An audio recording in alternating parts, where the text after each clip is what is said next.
Here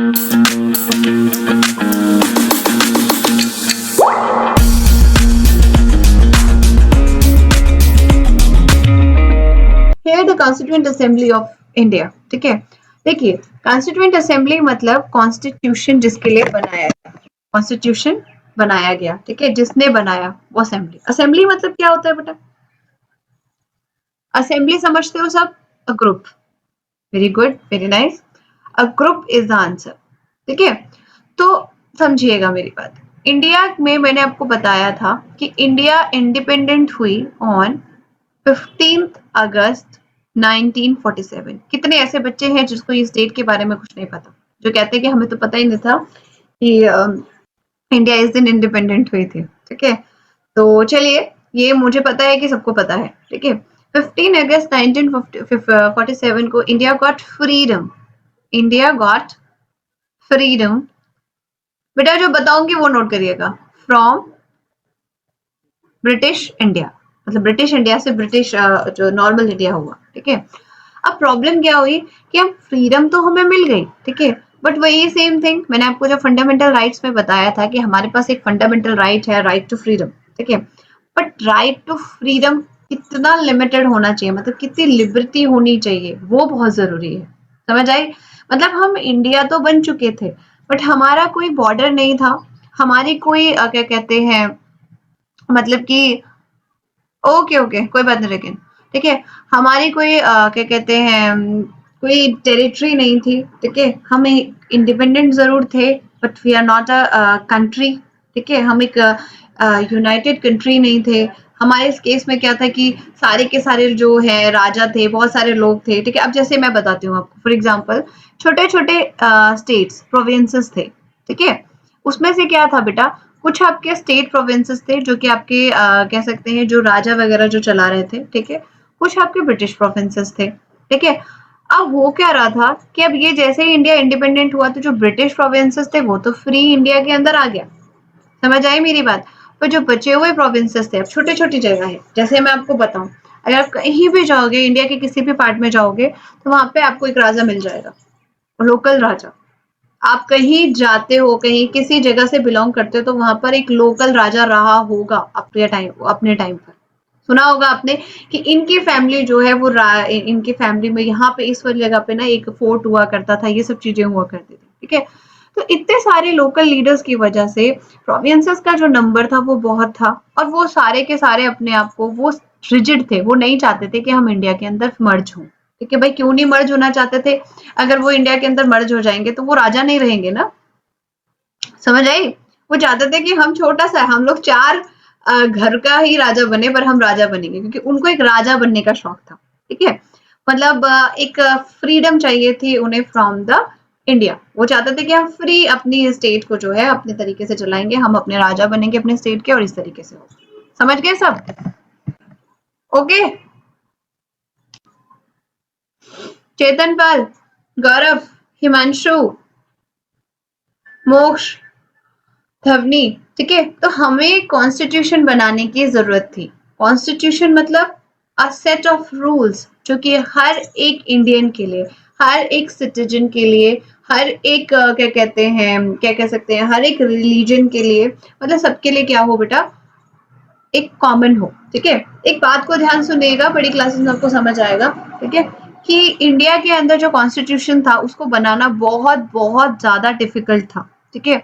reason क्या था कि इंडिया के लोग जो थे बेटा, वो एक कम्युनिटी के नहीं थे, एक स्टेट के नहीं थे, एक टेरेन के नहीं थे। समझ रहे हो? अगर मैं बात करूं तो इंडिया के अंदर आपका डेजर्ट भी है, इंडिया के अंदर आपका कोस्टल एरियाज भी है, इंडिया के अंदर आपके जो है क्या कहते हैं माउंटेन्स भी है, इंडिया के अंदर सुंदरबंस भी है, इंडिया के अंदर आपका सारे के सारे प्लेन एरिया भी है, ठीक है। अब अगर आप मैं बात करती हूँ कि according to the terrain, according to the geographical condition, लोगों का कल्चर भी अलग है, ठीक है। ये तो only physical division of India, मतलब इंडिया को जो नेचुरल मिला है उस पर इतने ज्यादा डिफरेंसेस हैं इंडिया के अंदर, ठीक है। सोचो इंडिया के अंदर रिलीजन कितने हैं, लैंग्वेजेस अगर आप बात करो तो हर 2 किलोमीटर, हर 3 किलोमीटर के बाद लैंग्वेजेस का डिफरेंस है, ठीक है।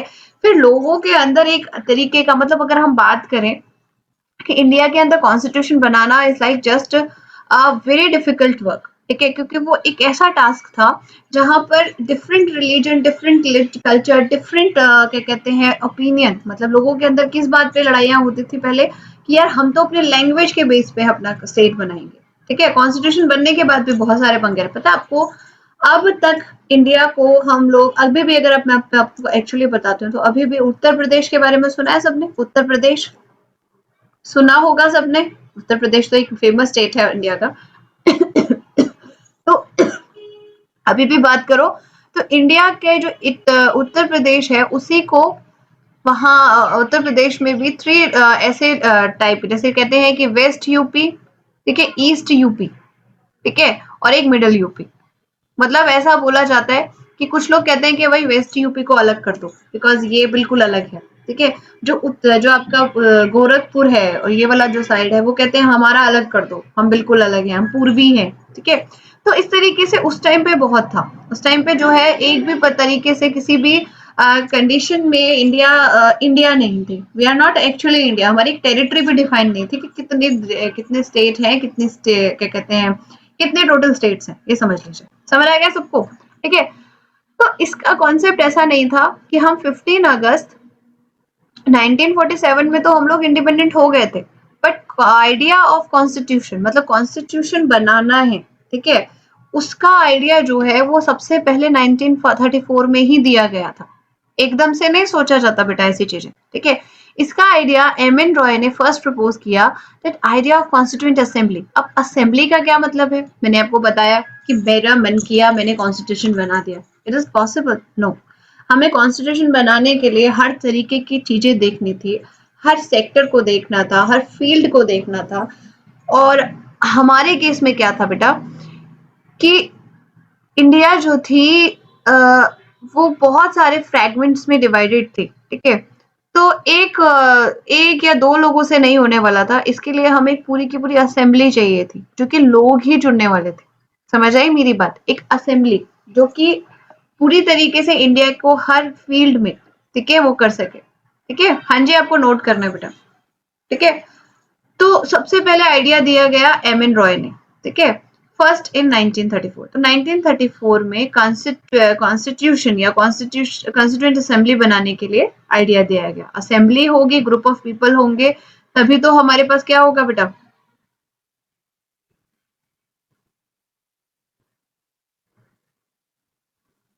ठीक है, तभी तो आप बना पाओगे उसको, ठीक है। समझ आ गया सबको? समझ आ रहा है एवरीवन? लव चौधरी, ठीक है,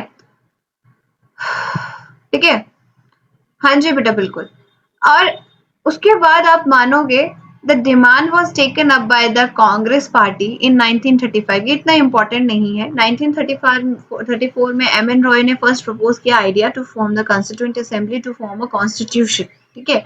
उसके बाद डिमांड जो थी वो कांग्रेस पार्टी ने 1935 में, चेतन बेटा लास्ट के 5 मिनट्स में बताऊं, ठीक है।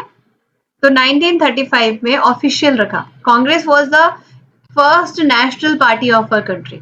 फर्स्ट नेशनल पार्टी जो हमारी कंट्री के जो पीपल थे उनके राइट्स को या फिर उनके प्रॉब्लम्स को ब्रिटिश गवर्नमेंट के सामने रिप्रेजेंट करती थी कांग्रेस। समझ आया धवनी? अगाथा, सुशांत प्रताप सिंह। अब पार्टी है तो उसने क्या किया बेटा, प्रपोज किया दैट कि हमारे यहाँ एक जो है कॉन्स्टिट्यूएंट असेंबली बननी चाहिए। तो ऑफिशियल हो गया, ठीक है, डिमांड हो गई। मतलब कांग्रेस की तरफ से जो डिमांड होती थी वो ऑफिशियली इंडियंस की डिमांड है ऐसा माना जाता था, क्योंकि उस टाइम पे एक ही पार्टी थी, ठीक है। पार्टी तो काफी थी बट जो नेशनल फर्स्ट जो इम्पोर्टेंट जो मेन पार्टी थी, ठीक है। नहीं, सेकंड पॉइंट नोट नहीं करना है, इसे लिख लीजिए। ब्रिटिश नोट करना है तो कर ही लीजिए, कोई इशू नहीं है। सेकंड पॉइंट भी नोट कर लीजिए। आपको एडिशनल पढ़ने में क्या इशू है? पढ़ना तो ज्यादा एक्स्ट्रा भी नहीं पढ़ा रही हूँ, मेन मेन पॉइंट से बता रही हूँ, ठीक है। British accepted the August offer, ठीक है, 1940। किसने दिया था अगस्त ऑफर? इसमें से किसी बच्चे को क्लास में पता होगा। सुयश आप बताओ बेटा, मैंने पढ़ा चुकी हूँ अगस्त ऑफर के बारे में। नो मैम, मुझे नहीं पता। माधव चौधरी, पुराने बच्चों से पूछ रहे हो, बहुत इंपॉर्टेंट है। आप बताओ अगाथा। उस मैंने आपको ये प्रियम्बल करवाते वक्त बताया था अगस्त ऑफर। अगाथा बताओ। मैम वो विसरॉय लिंथिगॉय करके हम कुछ नाम था। बेटा इंडियन बताओ। ब्रिटिश हम ब्रिटिश ने रखा था मैम। अगस्त, और फिर हाँ जिसने पर एक्सेप्ट किया था क्या कहते हैं 1945 40 में, तो किसने एक्चुअली इसको वो किया था? नाम सही से बताओ, मतलब आप जो बोल रहे हो। कल का होमवर्क कर लिया सबने? चलो क्लास के एंड में एक बार इसको डिस्कस करते हैं, या फिर इसे होमवर्क में दूंगी। पहले आप पढ़ के आया करो ऐसी छोटी छोटी चीजों, क्योंकि पढ़ा चुकी हूँ मैं ऑलरेडी। किसी बच्चे को नहीं है? अच्छा, ऑब्जेक्टिव रेजोल्यूशन पता है सबको? किसने पास किया था ऑब्जेक्टिव रेजोल्यूशन? लव चौधरी, एक मिनट। ओके गगन, वेरी नाइस बेटा, गगन ने आंसर बिल्कुल सही दिया, वाइस रॉय लिंगनथॉ। एंड उसका भी बताओ बेटा, ऑब्जेक्टिव रेजोल्यूशन किसने पास किया था? देखो बेटा, अभी आप लोगों ने कुछ दिन पहले ही अभी मैंने प्रियम्बल करवाया था बच्चों, प्लीज बताओ। आप बताओ लक्षित, राजन आप बताओ। चलो इनमें सही, आप तो सब न्यू स्टूडेंट हो ना, पुराने में से कोई। गौरव आप बताओ, पुराने हो आप, बताओ ऑब्जेक्टिव रेजोल्यूशन। मैम नहीं पता।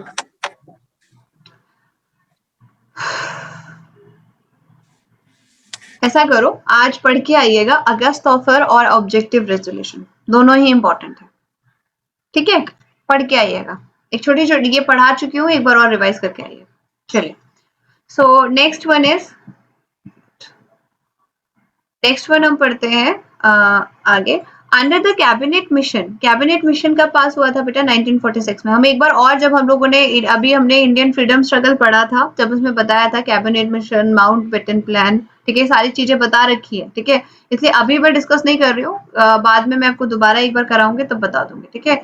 1946 elections were held for the formation of constituent assembly, ठीक है।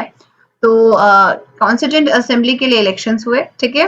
The members of this assembly were elected indirectly by the members of provincial assemblies, ठीक है। जो प्रोविंशियल स्टेट्स में, जो प्रोविंशियल एरियाज डिवाइडेड थे इंडिया के, उनमें से इन लोगों को क्या कहते हैं, क्या किया गया बेटा, क्या कहते हैं एक्चुअली इलेक्ट किया गया, ठीक है। यहाँ पर एक मेथड बताया हुआ है, method of single transferable vote of the proportional representation. ये बेटा आपका एक अलग टाइप की वोटिंग होती है, ठीक है, जो कि आपकी पार्लियामेंट में फॉर द क्या कहते हैं, पार्लियामेंट में जो इनडायरेक्ट वोटिंग्स होती हैं उनके लिए काम आता है। सिंगल ट्रांसफरेबल वोट मतलब क्या होता है, जो बैलेट सिस्टम था पहले, ठीक है, उसको हम आगे आप लोगों को इलेक्शन मेथड्स में आप लोगों को बता दूंगी, ठीक है।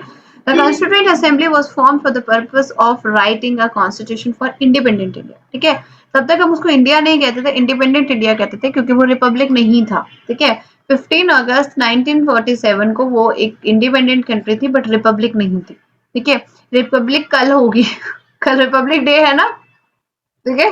तो मैं कह रहा मैम कल हो जाएगी, ये टॉपिक मैंने जानबूझ के रिपब्लिक डे के दिन ही उठाया ना, कल खत्म कर देंगे हम इसको, कॉन्स्टिट्यूशन बना के छोड़ेंगे कल, ठीक है।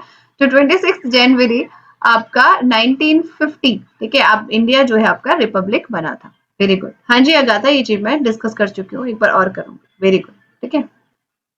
पूरा वीडियो देखने के लिए और लेटेस्ट एग्जाम अपडेट्स जानने के लिए डाउनलोड करें कैरियर डिफेंस स्कूल का एंड्रॉयड ऐप।